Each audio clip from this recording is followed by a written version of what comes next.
By the end of this video, you'll know the 4 types of illustrations that go into a children's book, how many your book actually needs, and the mistakes that can ruin good illustrations.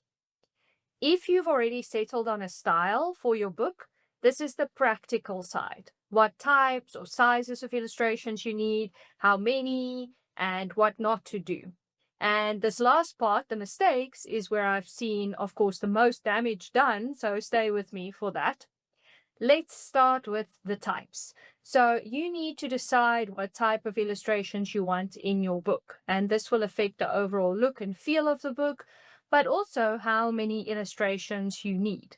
What I'm referring to here is the size of the illustrations. There are 4 illustration types for children's books, and I'm going to walk you through each one. The first is spot illustrations. These are small, simple illustrations to liven up a page. They are usually a quarter of a page or less with little or no background. So spot illustrations can be placed as a chapter heading or a corner decoration or next to or within a body of text. They are often black and white or done in a sketchy style. Then the second is half-page illustrations. As the name suggests, it's an illustration that fills half or about half of the page. While it can be detailed, because of its smaller size, the background will be less detailed than a full-page illustration. And then the third is a single or full-page illustration. This is an illustration that fills one whole page. So here we can pull out all the stops and include lots of details since it fills a whole page. And you can also have the illustrator leave space for your text if needed, so the text can go on the illustration. Fourth is spread illustrations, spread across 2 full pages, normally with the text on the illustration. So while a mix of illustration styles makes a beautiful book, going all out and making your whole book double-page spreads will normally make it amazing. So if you're doing a picture book and budget allows, then it can work very well to go for all spread illustrations. If not, try and take as many spreads as you can and then do a mix with single-page illustrations and maybe a couple of spots and half-page. It can make it interesting also to mix up the illustration types throughout. Your illustrator should be able to help you work out a layout that will work well. And that is, by the way, exactly what we do at Get Your Book Illustrations, my illustration agency. We create beautiful, affordable, 100% unique hand-drawn illustrations by professional illustrators who know children's books, and we will help you to work out the layout, the number of illustrations, which types work best for your book. So if you would like professional help to bring your book to life, then the link is in the description. Now, another important point to consider is how many illustrations the book will have. This comes down to page count and what type of book it is. For instance, a picture book has way more illustrations than a middle grade novel. So work out how many pages the book will be. 24 pages or 32 pages are common for picture books. It's important to understand, though, that in a 32-page book, only about 28 pages are for the story. Sometimes even less, because some printers glue the first and last pages to the front and the back covers. Here is an example of a common book layout to give you a better idea. You will see here that you have 14 spreads and 2 single pages for the story and illustrations. So one note here, the minimum page count for KDP is 24 pages. With many print platforms also, the page counts will go up in increments of 4 pages at a time. In other words, if your book is 26 pages, they will add 2 blank pages at the end to get it to an increment of 4.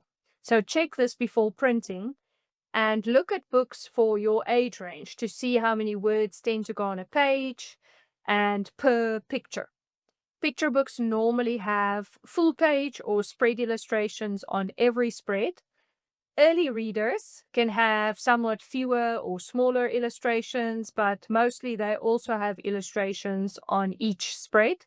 And these can be spread or full or half-page illustrations. And then first chapter books vary from having illustrations on every page to only one illustration per chapter. And they contain everything through spot illustrations, single page illustrations, and sometimes less often spread illustrations. Now, let's look at those mistakes that authors make so that you can avoid them. So, there are some definite don'ts for children's book illustrations, and knowing these can help you to get the best illustrations for your book. Now, some things come down to taste or opinion, but other things are widely agreed upon. So, those widely agreed upon ones are the ones I will cover here. The first one is do not compromise on having the best possible illustrations for your children's book. If you're not an illustrator, don't illustrate your book yourself, and do not hire an illustrator without a proven track record and great reviews and testimonials. At the very least, chat with them enough to get a really good feel for how they are and make sure that they deliver good work on time. Do not work with an illustrator who has no experience in children's books. You do get some wonderful illustrators, but if they have no children's book experience, they don't know the requirements. So that can lead to wrong file sizes, wrong formats, and many other problems. So only work with them if you then know all the exact requirements for your ebook and print and you're willing to guide them very closely. Then don't use the same angle and the same distance. So, for instance, close up, medium, or wide view and poses on all your illustrations. Make sure that your illustrations are varied. The next one is more about writing than illustrations, but it's don't repeat what's in the illustrations in the text. So avoid putting description in the text like black hair, green bicycle, because we'll see that in the illustrations. And if it's not critical to the story, leave it out.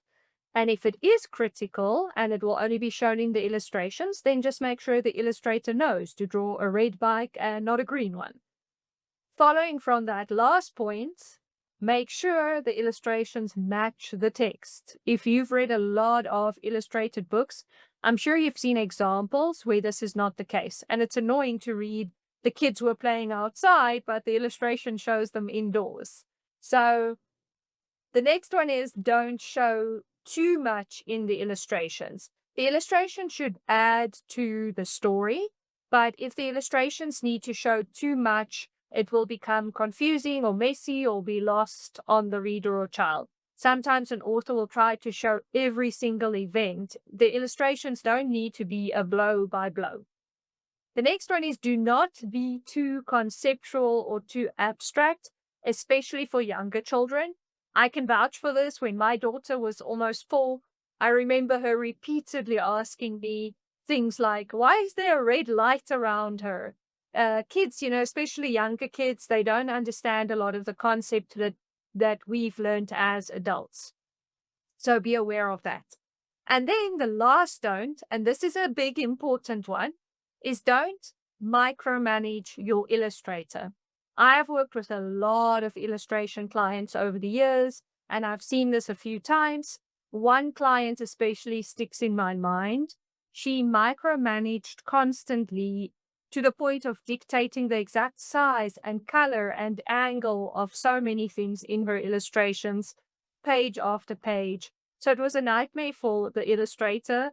And there was specifically one moment that stuck with me where the main character had a stone in his hand, and she had the illustrator revise this to the point of an exact shape and size and angle, which made no difference to the story at all.